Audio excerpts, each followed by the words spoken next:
Hi friends, welcome to my channel. వైజయంతికి paralysis వచ్చిందని జగదాత్రి కేదార్ బాధగా వైజయంతికి సేవలు చేస్తూ ఉంటారు. కానీ వైజయంతి మాత్రం జగదాత్రిని కేదార్ని ఇబ్బంది పెడుతూనే ఉంటుంది. ఇక తన పనులని గమనించిన జగదాత్రి వైజయంతి పైన అనుమాన పడుతూ ఉంటుంది. ఆ పాల గ్లాస్ని చూస్తూ జరిగిందంతా తలుచుకుంటూ ఉంటుంది. ఇంకా తను కొరికి కింద పడేసిన యాపిల్ని చూస్తూ పెరాలసిస్ వచ్చిన వ్యక్తి యాపిల్ ఎలా తింది అని అనుకుంటూ వైజయంతిది నిజంగా పెరాలసిసా లేదంటే నాటకమా అని ఆలోచనలో పడిపోతుంది జగదాత్రి. ఇక పాపం జగదాత్రి కేదార్లని మాత్రం వైజయంతి నానా హింసలు పెడుతూ ఉంటుంది. పాపం కేదార్ పైన వామిటింగ్ చేసుకోవడం, జగదాత్రి చేత కాళ్ళు నొక్కించుకోవడం, వాళ్ళపైన చల్లటి వాటర్ పోసేయడం, జగదాత్రి కేదార్లని నానా హింసలు పెడుతూ ఉంటుంది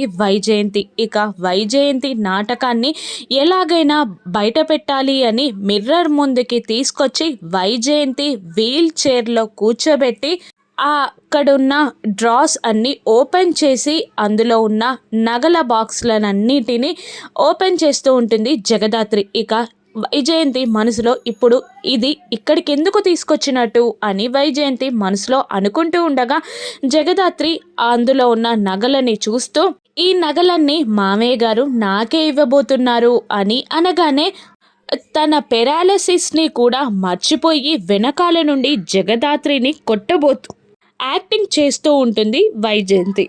తన కోపాన్ని తగ్గించుకోలేక తను పెరాలసిస్గా యాక్టింగ్ చేస్తున్న విషయం కూడా మర్చిపోయి వెనకాల నుండి జగదాత్రిని కొట్టబోతూ ఉంటుంది వైజయంతి. ఇక మిర్రర్లో నుండి వైజయంతి రియాక్షన్స్ చూసి అమ్మ అత్తయ్య ఇదంతా నాటకమా అని జగదాత్రి అనుకుంటూ ఉంటుంది. ఇప్పుడు వైజయంతి నాటకాన్ని జగదాత్రి ఏ విధంగా బయటపెట్టి బుద్ధి చెప్పనుందో రాను ఎపిసోడ్స్లో చూద్దాం. Thank you for watching.